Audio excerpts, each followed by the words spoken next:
18வது இந்திய பாராளுமன்ற தேர்தலில் அனைத்திந்திய அண்ணா திராவிட முன்னேற்றக் கழகம் சார்பில் நெல்லை தொகுதியில் போட்டியிடும் ஜான்சி ராணியை ஆதரித்து அதிமுக பொதுச் செயலாளர் எடப்பாடி கே பழனிசாமி நெல்லை மக்களிடம் வாக்கு சேகரிப்பு மற்றும் திமுகவின் செயல்பாடுகள் குறித்து விமர்சனம் செய்ய நெல்லை பொதுக்கூட்டத்திற்கு வருகை தந்தார்.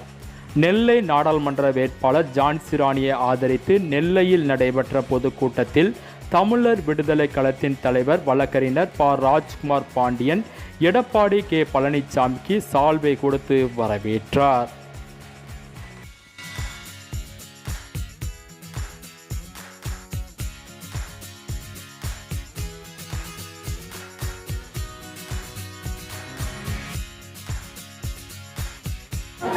மாநில முஸ்லிம் லீக் கட்சியை சேர்ந்த நிர்வாகிகளே, தமிழ் விடுதலை கழகம் நிறுவனர் திரு பி. முன்னேற்ற கழகத்தின் மாநில பொதுச் செயலாளர் திரு பாலை திரு ரபிக் அவர்களே, தமிழர் விடுதலை கழகம் நிறுவனர் திரு பி. ராஜ்குமார் அவர்களே